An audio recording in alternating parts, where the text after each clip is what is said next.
Well, are you going first? You need no introduction. I really do. The doors are still open, but I might as well start. You may have noticed I made my excuses early today with the I've written a new presentation thing. Anybody who's paid attention to the agenda will see that there's a variety of versions for this session. It started off as leadership, risk and succession, and now it's not. Now it's something else. So what I thought I would do, I'm glad we've not gone for the nap time lights, because it's a little bit, I won't be able to read anything. It's my problem if the nap time lights are on. We're kind of, my name's Peter Howarth, let's start with that, that's a good one. And I work for Armstrong Craven, that I can tell because it says so. We're a talent research business. So most of what we do is literally just that. We research talent and then we find data and we do lots of different things with data. We started to lean in and get into the RPO world, but in a very, very small way and in quite a different way to probably what you guys are used to seeing in RPO. We are involved with a couple of groups, Talent Partners Group being one of them. We get invited to RPO community events because they kind of don't know what to do with us because we're not a recruitment business, we're not an RPO business. So I think they feel we're less offensive in the RPO community, so we get thrown into that. And what became apparent over the course of the last 18 months in particular is that a lot of the big RPOs are seeing a new phenomenon, which is a version of this, the Project RPO. So this is the smaller scale, the more literally project driven. So it's 200 people, 200 hires over 6 months rather than a 3-year contract. So that's what I'm going to talk about. I'm going to talk about how we did it well and how we did it really badly. So hopefully there's some lessons in there of the things to not do as well as things that worked. I'll start with a question, which is always dangerous. Just to show of hands, who's struggling to hire talent at the moment? 2/3 of the room. Okay, that's fair. So far, so obvious, I guess. I think probably most people have got that in some areas. Is anybody at this early stage in a presentation prepared to share which types of roles they're finding hard to hire? Nestle, yes? Yeah. Digital, e-commerce, engineers. Anything that looks like tech or anything that looks like engineering? Yeah, anything that, scarce skills, basically. Yeah. So, yeah. And that's kind of how we ended up in doing this as a business. As I say, it's not, it's not because we sort of set out to be an RPO. That's not what we are. That's a totally different community, and that's not what we are. But we have started to see some changes in the market. So if I can make the clicker work, what we've seen is a number of sort of factors that have come together, I think. This is what I think. You might tell me I'm wrong, right? So why has Project RPO become a thing now? I think we've seen a lot of clients talking to us about value for money. I'm a wanderer, so I might get really, really loud and then really, really quiet. So I apologise for that. I'll try and speak loud enough so you can hear me even if I'm wandering. We've got a lot of clients that are trying to hire niche and senior talent, again, just as you described. It's generally pretty expensive to do that because if you're employing a headhunter, as I'm sure you all know, it's really rather expensive. So we've had a lot of clients who we work with, and most of our clients were predominantly UK, US, and Asia Pacific. Most of our clients are global multinationals just by the nature of what we do because it's research, so it tends to be a little bit more, little bit less common within most organisations. So a lot of people are coming to us saying, actually, do you know what? We're just not getting good value for money out of what we're doing at the moment. And we've had a few clients, again, I don't know if this applies to anyone, hands up if it does, who've found it very expensive to stand down an RPO when their services aren't required during the pandemic. Has anyone seen that? Has anyone had to deal with that? I think it was one nod.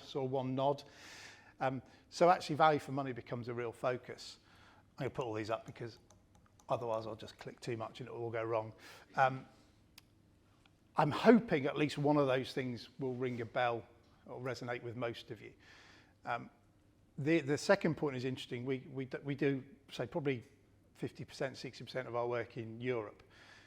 When you go over to talk to the guys in the US, I had a conversation a couple of weeks ago with the managing director of Corn Ferry over in the US. she has had more CEOs speak to her in the first quarter of this year about talent than she has in the previous 10 years.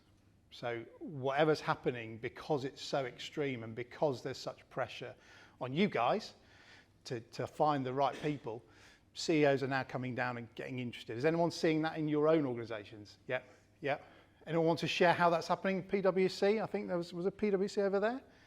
Trying to remember who was where. Yeah, no, that's right. I mean, I've recently joined PwC, but it's very interesting to see, you know, the level of engagement, senior level engagement, you know, around the talent piece. Yeah. You know, and I've not sort of experienced that necessarily,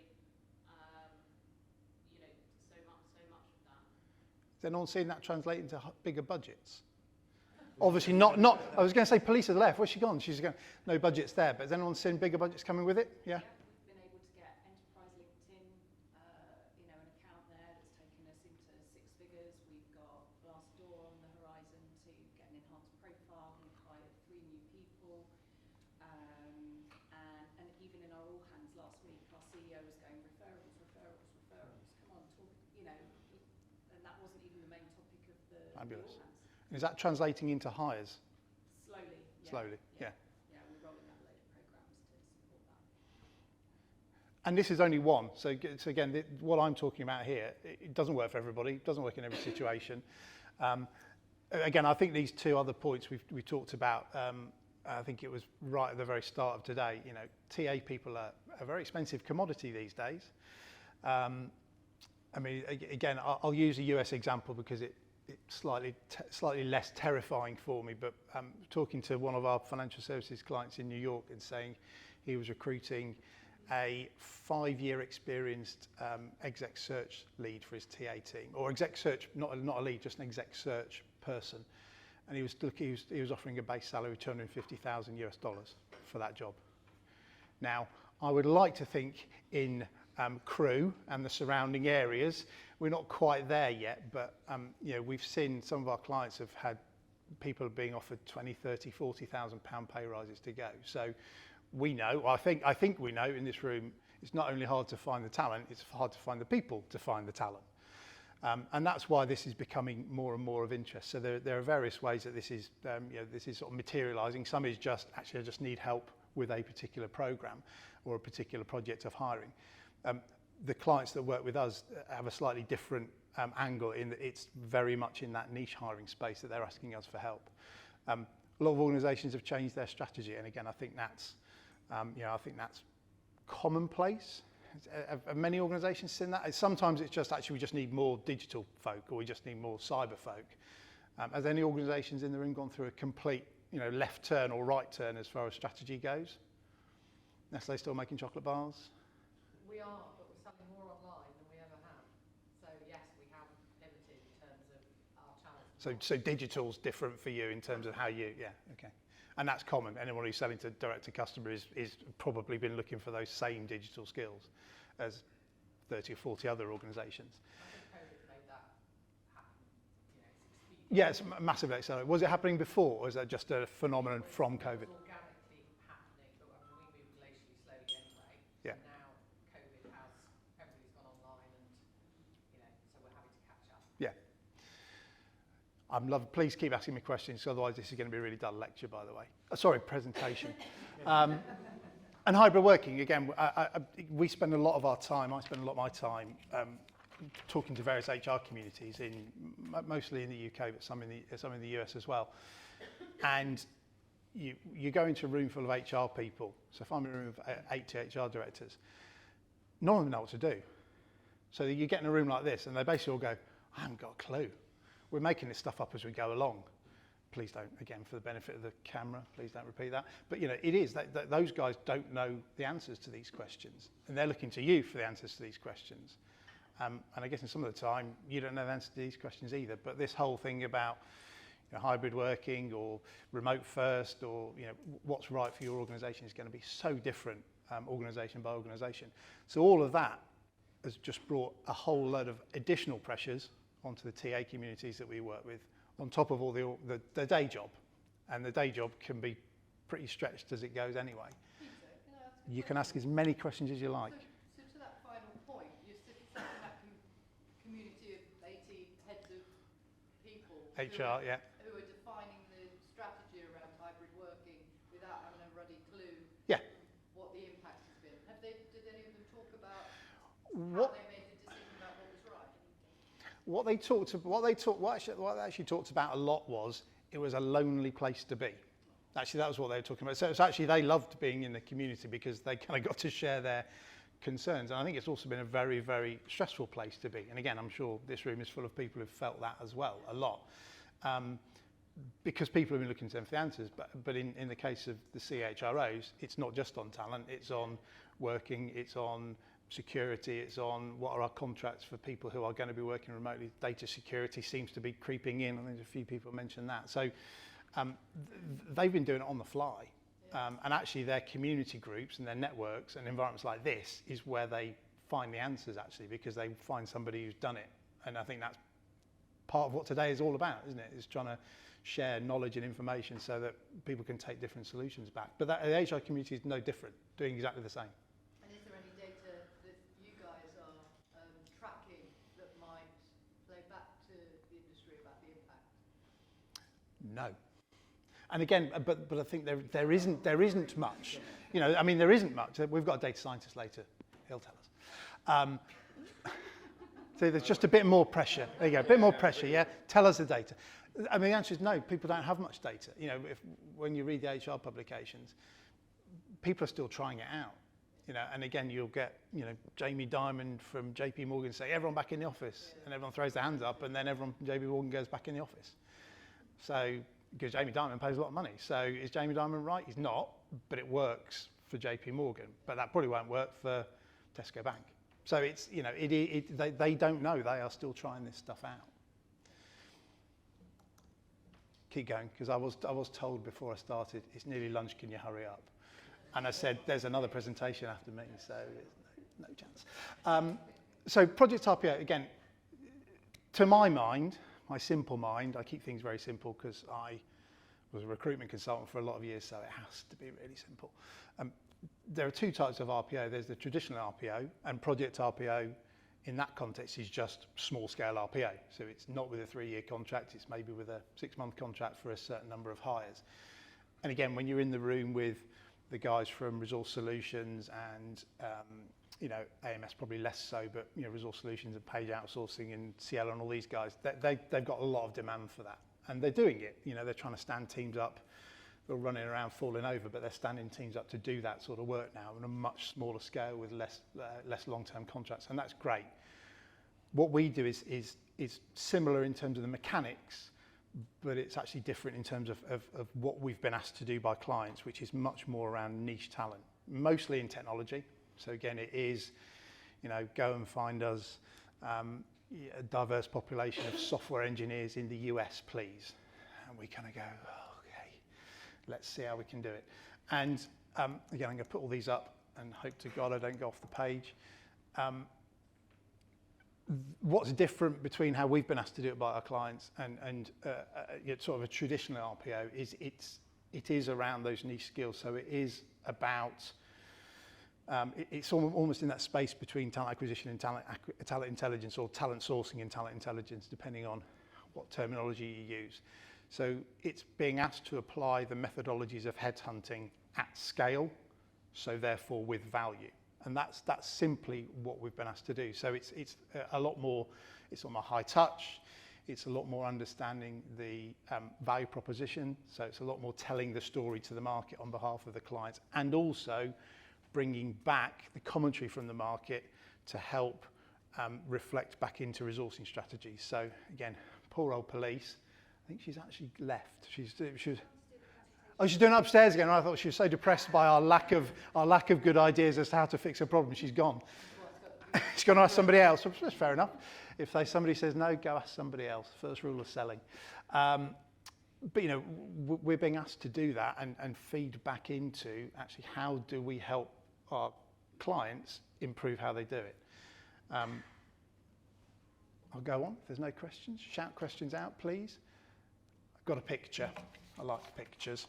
Now, this was actually put together by head of our major programs team who runs these projects for us. And he did it in grey. So I changed it to gold, and I'm now calling it the golden arrow, which is a thing I just made up. It's like a silver bullet, but it's a golden arrow. It's a lot more harder work than a silver bullet, but I think it can fix a lot of stuff. So this is a dead simple process, and we actually put it together for a new client. So you'll see it in the case study later, and it's on our website. So I don't break any commercial confidences by saying this originated for us. This whole Project RPO originated for us from Microsoft. Microsoft's been our biggest customer for 8 or 9 years. Not originated by me, I have to confess, but we've developed that relationship over the last 2 or 3 years. And this is a version of what they do.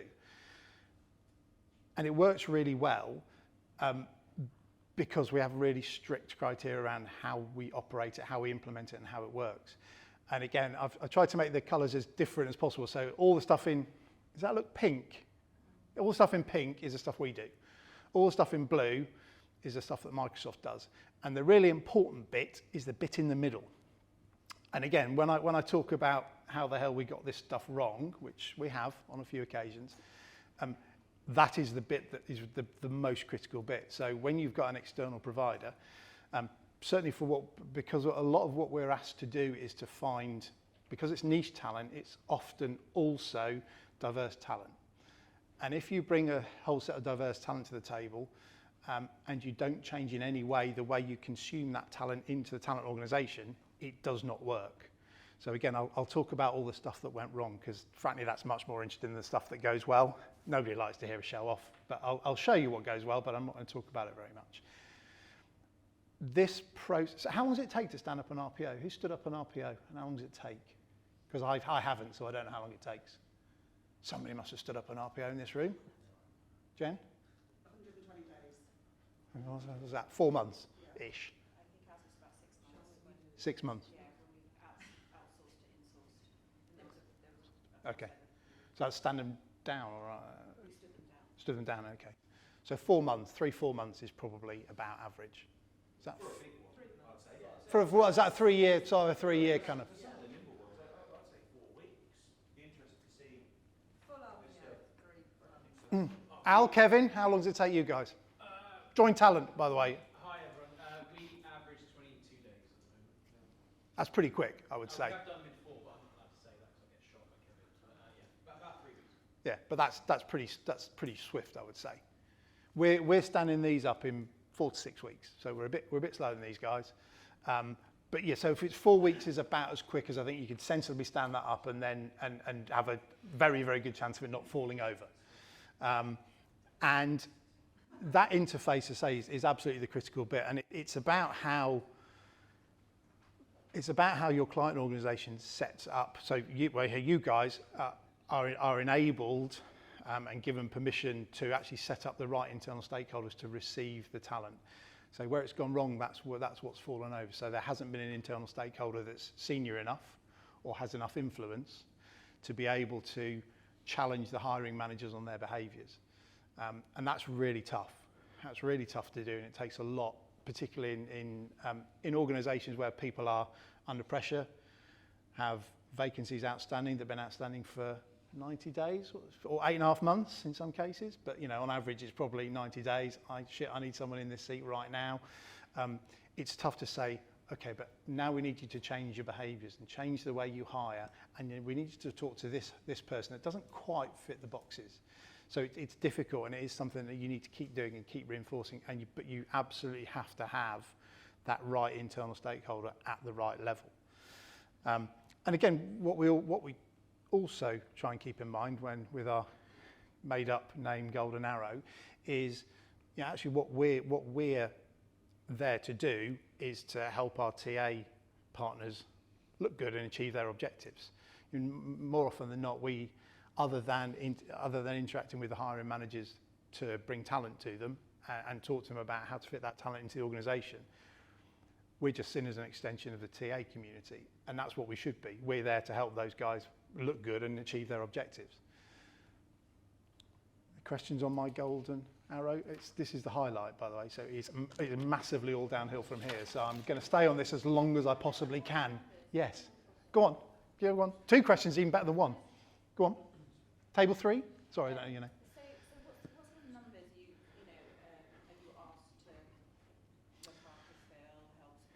it's really varied. So again, at the smallest scale. So smallest scale, I'm doing this with one head for 3 months for account execs for a software company in Vancouver. And what are the numbers of And the numbers, so we tend not to work on requisitions because again, one of the challenges that we tend to try not to work on requisitions because the challenge there is if you're working to a specific requisition, particularly when we're looking at diverse hiring, is you'll submit an individual against a requisition, and then the hiring manager will go, no, they don't match. So actually, particularly with when we're doing diverse hiring, we're saying we're finding the talent with the right skill set and the right attitude to learn, who are at least 80%, and actually then we're asking to screen in. So screening in is one of the things that we stole that off Microsoft. That's not our invention. You know, they talk an awful lot about screening talent in rather than screening out. And that's a really interesting distinction, and it's one of the things that makes this work. When you're not hiring diverse talent, you can hire much more against a rec. But so our team would be holding anywhere up to usually 5 or 6 recs at a time. It's usually no more than that, because we generally what clients will do is they go, well, we'll get these guys in, and we'll take the recs that have been at the back of the cupboard for 3 years, and we'll pull those out and go, right, find those for us. And that's generally where we start. So we start with the hardest to find. So it can be, you say, the smallest one we've got at the moment is 3 months with one person for account execs in the US for a software company. And then the other end of the scale, we've got 44 people working in Microsoft for a major hiring program for them. Microsoft is such an anomaly because we've been working with them for so long. But so it's normally between 1 and 6 heads at any time. Statements are good. Opinions and statements are as good as questions, yeah. So I've worked on the other side where we've been kind of implementing fairly quickly as well, similar scales. I think the challenge that I've always kind of seen is people understanding what they're buying and the support they're buying, or the process that they're buying as well. So, it's probably more on us or the HRDs that you've been talking to, but actually really communicating that to hiring managers, communicating that internally is probably the big criticality in terms of kind of success. Yeah, and I think that's where, again, everyone talks about partnership, don't they? And quite often that's kind of not how things actually work in reality. If you don't do this in partnership, it will fail. Because actually, we have to understand with our TA sponsor exactly what's expected of us and what success looks like. But we also have to help them educate internally what that looks like. Because again, we've had the one I'm going to show you, which wasn't particularly a good project. Is we understood with our TA partner that what we were intending to do was to help them fill their funnel, and that was fine. And that was, did we do that? Probably not quite actually, as I'll show you. It's not as much of a car crash as they're making it sound, by the way. It was kind of okay. It just wasn't very. We know it could have been a lot better. But actually, then the CHRO looks, and the CHRO hasn't been close enough, and goes, "Well, where are my people? Where are my hires?" And we go, "It's not what you asked us to do." So that's a disconnect that can come up really, really often if you're not really clear on what your implementation is, what the KPIs are, and what you're trying to achieve. Because it's not you're not looking for 50 people on the shop floor. You might be looking for 20 people who are sat in cybersecurity, for example. I completely agree with this. I think where I've seen sort of challenges of late, PwC use an RPO as a sort of been fairly long-standing relationship, but is the scalability of the model. Yeah. And we've seen sort of real pressures around that, where we've sort of had to pivot and adjust and scale and act at speed. And where we touched on previously around kind of the shortage of real talent specialists within the market currently, we've sort of said, look, you've currently been delivering at this rate, okay, but we need you to be delivering at this rate. Yeah. And so there's, it feels like what we have in place is sort of 1 or 2 or 3 steps behind. And so we've had to sort of then, because there hasn't necessarily been the scalability in the model, then we've been sort of had to sort of Yeah. You know, and this is what's causing sort of big frustrations within the business. It feels like we've got too big a model in place that isn't agile enough and isn't scalable enough. And this is what's interesting around kind of doing something more around kind of the, you know, sprint model. Yeah, exactly. And you know, look, whilst I'm not here to sell for them and they're not paying me, right? That's what people like Join Talent and us do. You know, you've got a model that's so big that you can't move it, and all the RPOs are under stress now. So if you And they're bringing in people that, you know, I mean, my areas that I focus on sort of tech talent, and they're bringing in people that are junior, they're bringing in people that are not going to need technical knowledge, they're Yeah. bringing in people that don't have a general sense of the market or have any sort of established networks. And although, you know, I appreciate you can't have, you know, all experienced people within the team, when you are delivering for the business and there is an expectation of a certain level of engagement and delivery, you know, we can't sort of be having kind of that level of team. So, you know, we're going out and bringing more people in directly to be doing what they Yeah, and in an ideal world, you'd hire your own. Again, you know, with Microsoft, in an ideal world, they'd go and hire their own people. They wouldn't use us. Now, they use us because they know that they are a big deal for us, right? So they know that we will pull out all the stops to go and hire for them. We've gone from 1 to 3 people in our internal TA team. And bear in mind, our entire team is 130 people. But we've got 3 people that have full-time dedicated TA. And touch wood, we have very low staff turnover. And we've still got 3 full-time TA people. But we've done that because we know that clients will only want to work with us if we can stand up quickly and stand up the right people. And I say we've learned some of that. As I say, I'll come on to that in a bit. But yeah, it is really difficult. And you've got this behemoth of an RPO, and you've got an RPO that's under stress because they all are. And they're all winning loads of work, but they've only got so many people to go around. I did hear one story, hellish story, which is in financial services, so it doesn't affect anybody here, where an RPO that shall remain nameless had won another RPO project, moved their staff from this one to that one. This was their longest established RPO, they thought, and they just moved them back when they started screaming. So they were just moving the team around to try and keep clients happy whilst they hired. And they can't hire because it's really tough. We see that all the time, and I think to your point on, like, I suppose bigger RPOs with longer term contracts, they've really got pressure, right? Like They have. changing salaries in recruitment, right? Oh, yeah. The numbers have changed so significantly over the last 18 months, 2 years. The team that they had deployed are jumping ship to get a pay rise, and obviously from the margins perspective, when they're but margins aren't big in these. You can't pay another 10 grand in an RPO. You can't do it. It's very, very difficult to do. So they are having to supplement with more junior talent. But I think the ultimate issue at the root of this is there aren't enough recruiters, be it generalist or be it technical recruiters, for the marketplace as a whole. Like that is the reality. So people are having to borrow, not just RPOs. People are borrowing from all sorts of businesses, right? Because direct businesses are borrowing from RPOs because they don't have enough talent. They're then spreading them around. It's a virtual, like kind of vicious cycle, not a virtuous. Yeah, exactly. Virtually a vicious cycle. And how many times in these rooms at these summits have we spoken about making recruitment a career of choice? I think that's really where we've got to change and shift the dynamic, because it's the same situation as we're in tech. You know, we hire tech people at scale, but then the difficulty there is there isn't enough supply to meet the demand. Correct. So that's why you see 100%. in the consultancy. And the tech market is just beyond ridiculous at the minute. You know, we've seen $50,000 signing on bonuses in tech now. It's just beyond stupid because people can't hire. And then stock. So $50,000 and stock.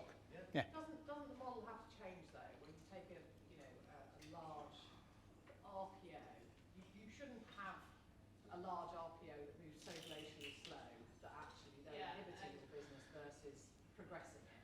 And almost that I can see that RPO, you know, eventually becoming more agile. I think so. They are doing. Started, right? All of them are building the sub-project RPO brands, aren't they? You know, they've all got the big beast, and then they've got their sub-brand, which is a little bit cooler, a little bit edgier in terms of the way they position it. And again, with shorter-term contracts, I think they are I responding. think they have to. Yeah. Otherwise, they're becoming sort of more administrative arms, and this is what it's transitioned to be. And I think this is the thing is you know there is something about how it's branded. Yeah. So you know RPO, recruitment process outsource. You're not just buying people. You're buying. You're buying the process. So Yeah. actually, I think it's probably got an identity problem. I think it's got an identity problem. I think also it's been used to solve too many different problems. So you plug an RPO in because you need to hire at scale. Whereas actually, PwC, so I suggest, RPO will only be able to deliver a proportion of that hiring because actually there's so much niche and specialist stuff around the outside that probably doesn't work, it probably doesn't suit an RPO's operating model, cost base, hiring, blah, blah, blah. But actually because the CHRO or a partner said, actually we want one solution, then that's what you get. And then you guys are left trying to work out how the hell do you actually make that deliver the talent you want. And I think where we're going to go is, as you both said, more of those project RPOs, so more of this in the normal RPO land, but also more of the way I've described it, where actually you might have a core RPO delivering the majority, and then you've either got some flexibility with project RPOs to sort of scale on top, or for niche hiring as two separate things. But you're talking about golden arrows and silver bullets. They're definitely not. And you know. They are, but they're expensive. Right. Well, They're definitely not. I'll challenge it. Yeah, I'd say definitely not. Yeah, I know enterprise clients with 5 RPOs on site. I'm not having a go. No. Oh, yeah. I'm happy to have my presentation how to go at. It's all good. It's not doing you guys any good for us to think that it's a silver bullet because it's not. I think it depends how you want to do it. So again, if what you want is to hire, to have 30 recs and to have somebody hiring, yeah, that doesn't work. And actually, what that's really important as to how it's described and how it's implemented, right? So again, if somebody comes to me now and says, I'm going to regret saying this, somebody comes to me now and says, actually, I want a load of software developers or cybersecurity people, particularly diverse talent, I'll say, well, that's fine, and this model will work.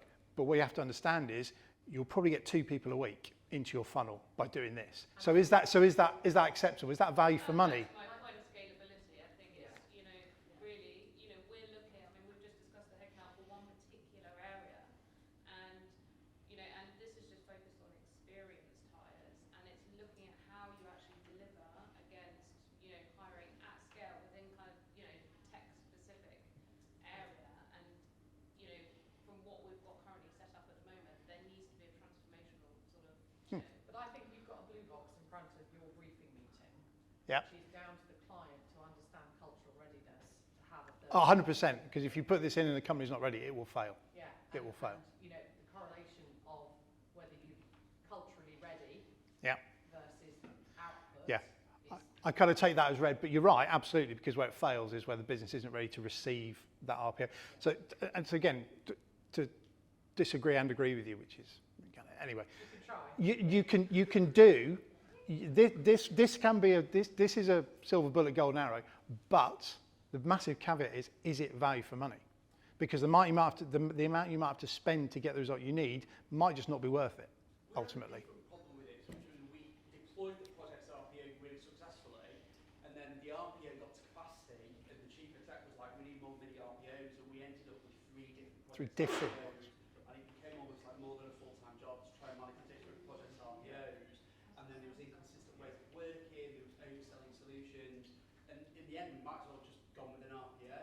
But I think it tends to be an iterative thing because it's like crisis, panic mode, Yeah. get a Project RPO, nobody really knows what's going on or how it's being measured, success, get another one, and in the end it fell over for us because we had to redeploy a lot of our team Yeah. from non-clinical recruitment into clinical recruitment, and the transactional non-clinical stuff we could give to RPO.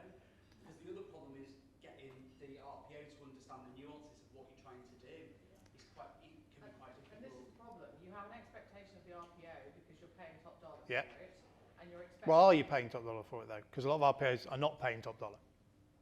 Well, I would say it's a premium service that you bring into your business. So.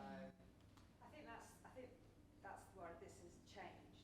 Hmm. So an RPO 6, 7, 8, 9, 10 years ago It was all margins. wasn't necessarily bought in as a project. Yeah. It was bought in. Yeah, it was a solution. It was a multi-year solution. Yeah, absolutely. Challenges of an organisation. I think an RPO old days was everything chucked over to them in whatever way. Now I think what we're saying is it's transitioned to there is a need for project RPO, but that's because of the market and the knee-jerk reaction and the reactivity and the panic. Yeah. So the two, what The two PwC have and what they bought and what you need now has changed. and we are sort of going You've through got a sort of as a transformational growth.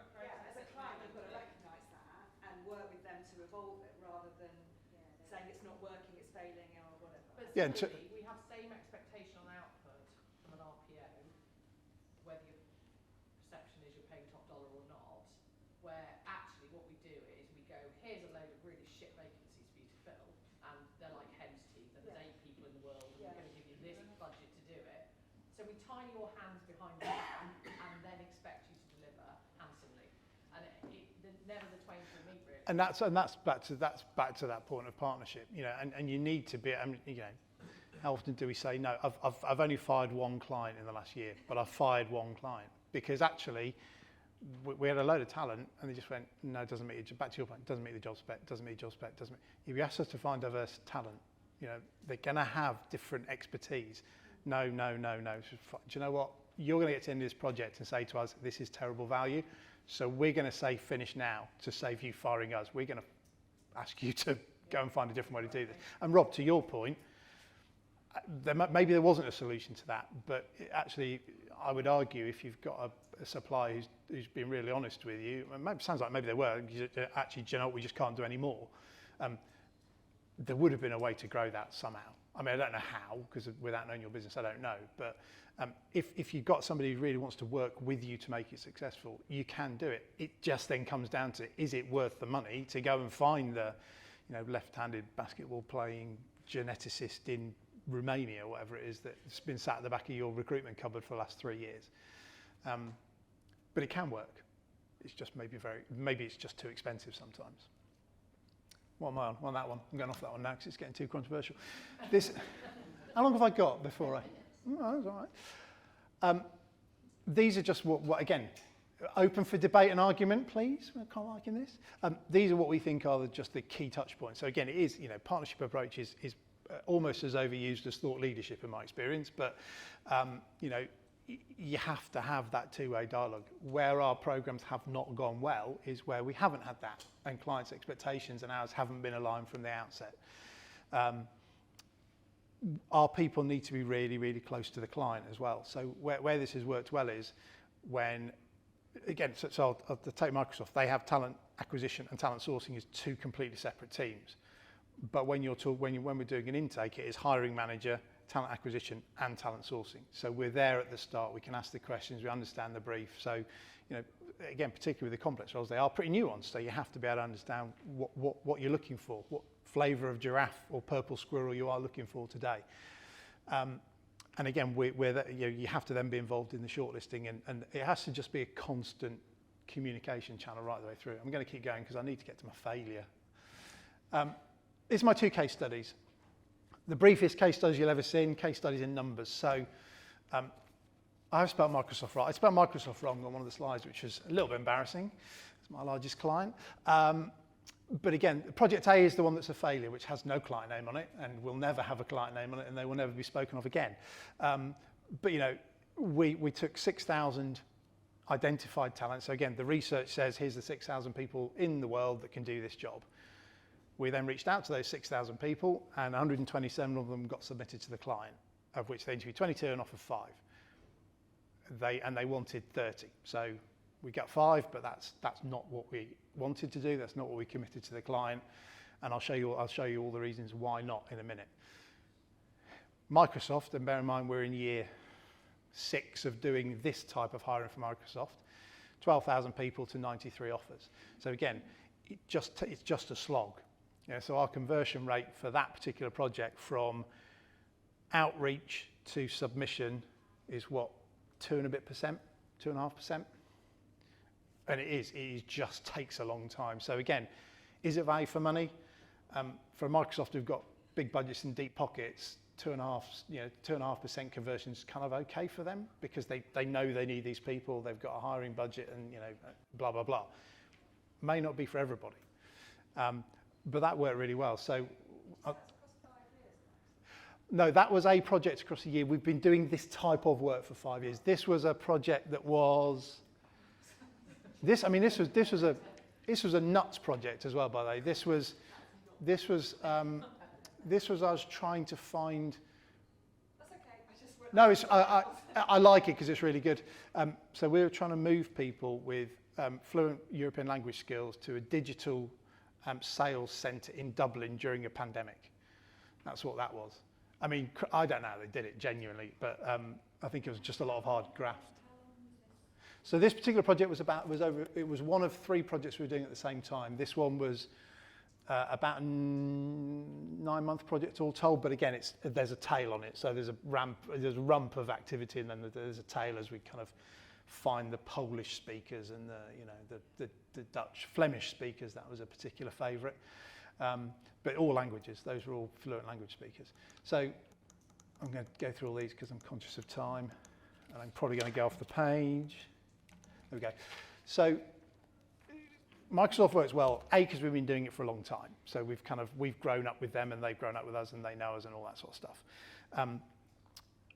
We make up, so because we work with them for so long, we kind of know what to expect of one another. So that partnership has grown up over time.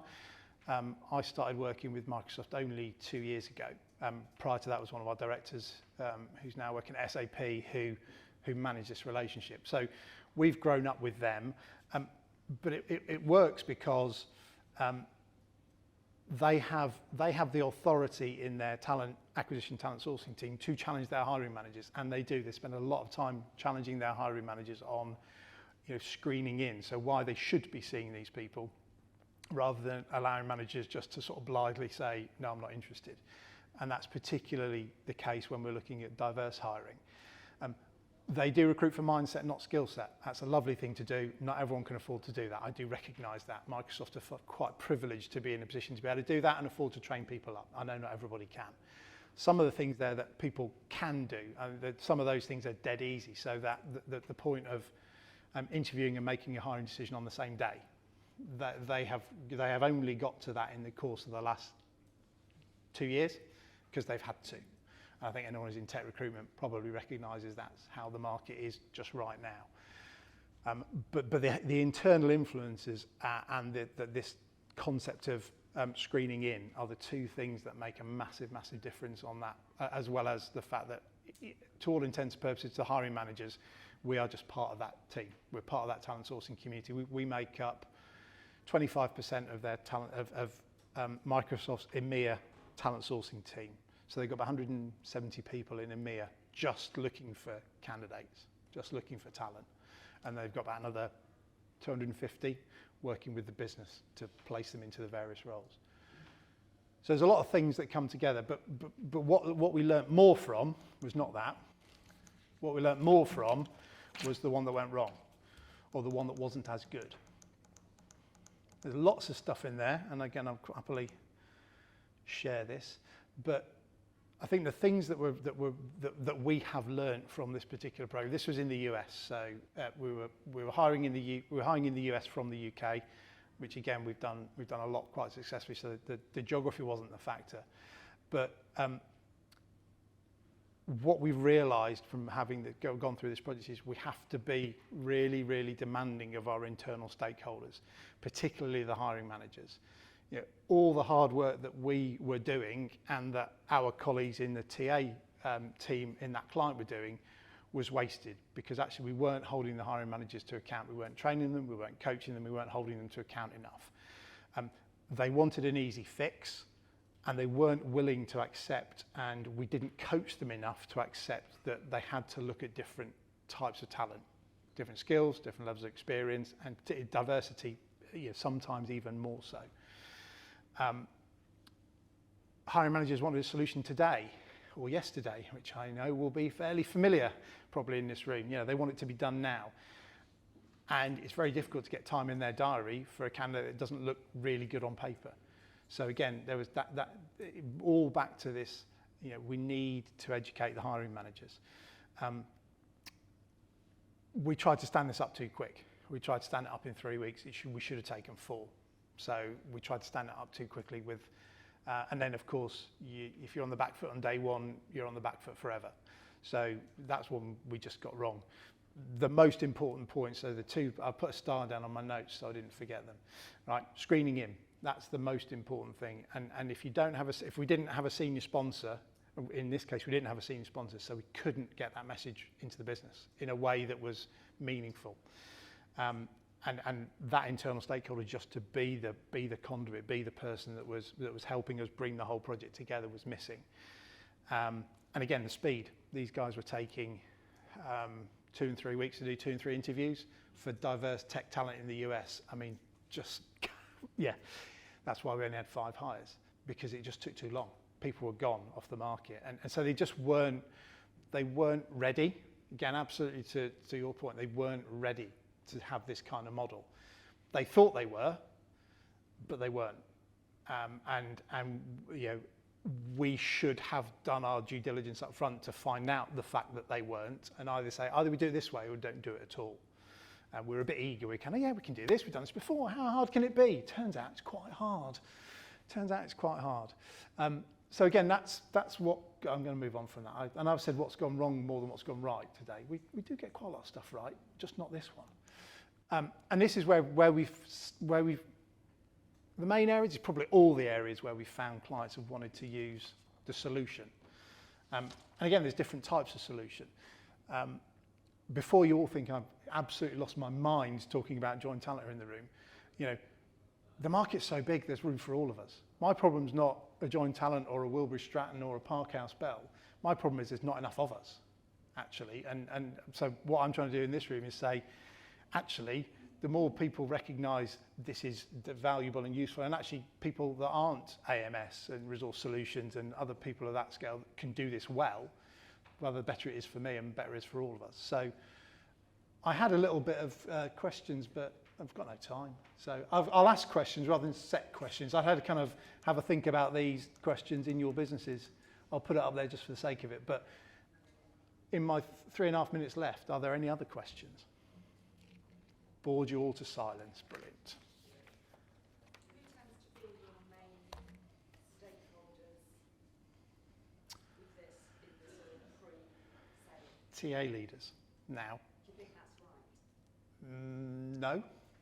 I think it should be into the CHRO community. So,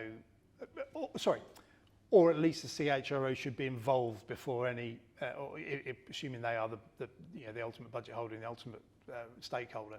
So I think the TA community, because generally the TA community kind of get this. I mean, again, we've talked about it, so this is not completely novel to you. Applying it to niche and senior hiring, not many people do, but the principles of it are not are known to you. And again, actually, you know, PwC, if you're talking about how it could be done better, I'm guessing you're not going to get that moving unless you've got your CHRO and or people above that engaged in it. So I think there has to be broader engagement than just the TA community, but that's normally where we are starting. I suppose it's more of a statement as opposed to a question. I do have some frustration around this because I see it as sort of part of this world's I want to see innovation and I want to see stuff from a Project RPO that we're not doing. Yeah. And have access to tools and resources that we don't have. So I do sort of look for more than, I'm looking for plus, not just a body that can fill recs. Yeah.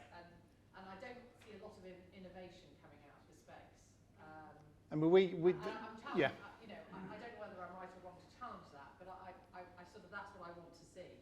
I want to see somebody to go, actually, do you know what, we're doing this and it's you know, working really well for us. I feel like, you know, this RPO model, if it does what it says on the tin, then it will solve our problems. But actually where it sort of falls down is that, you know, you guys have got the same problems as like why we've actually brought you on board, and therefore then you say you come to us with those challenges of what we've already put in internally, and then you sort of get on this cycle of kind of like, you know, we know, but there's not actually, you know, the funnel's sort of. So what's the solution? Yeah, the funnel's not getting filled, you know, you're not speaking the same language, yes I know, because you can't scale up quick enough, you don't have the right talent within your, you know, we're trying to sort of work.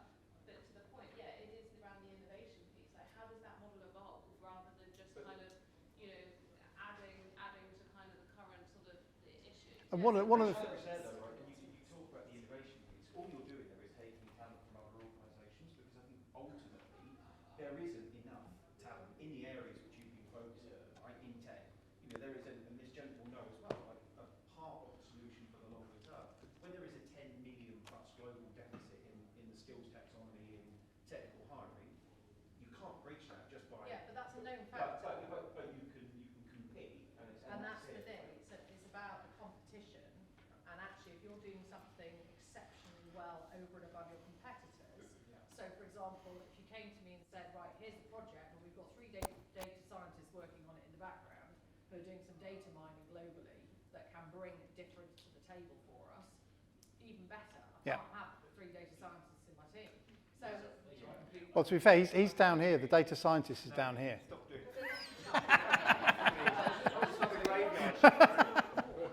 my perspective, I completely agree. We're obviously in the same space, and we've been kind enough to name drop us a few times. I don't want to crash your talk. No, you do. I completely agree with you. You're just going to augment and just drop people in. That really isn't going to do anything over and above other solutions that are out there. There are various other ways you can do that. So certainly our take on it is that we absolutely put in an amazing marketing tech stack as well that comes as part of the way we work with you. But it's got to be right for you, and that might be right for PwC, it might not be right for Nestle, but there'll be a different version of it.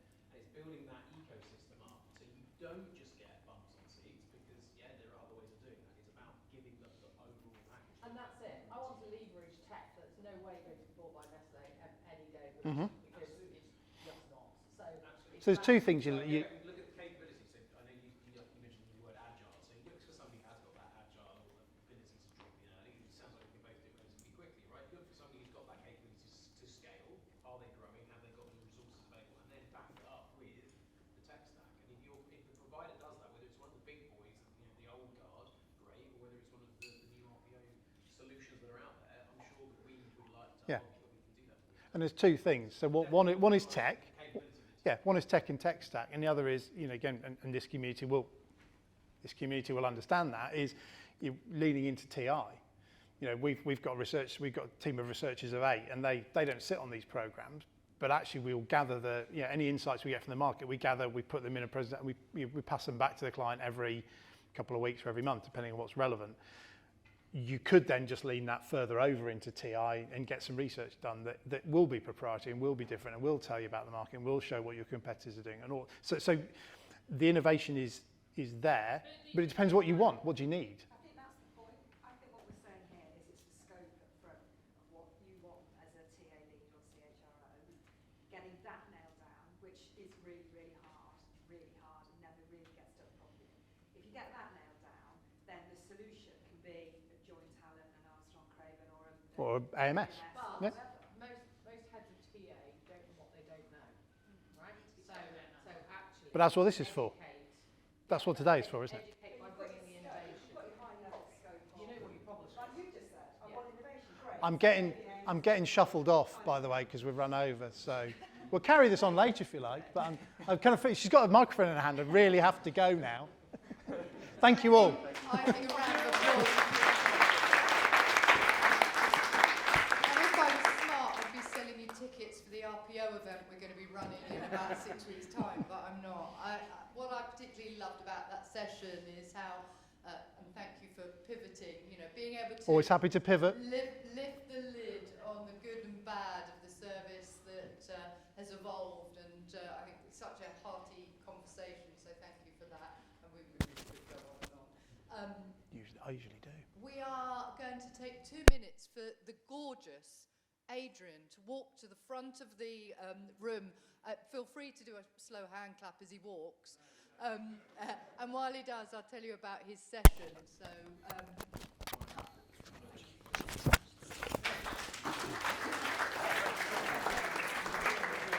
Pop that straight on in here. for those of you that doesn't know, Adrian, I'm sure most of you do. Adrian I need to Thomas, connect up my co-chair tech as well. RL100. Okay. A couple of years back, I think it was just before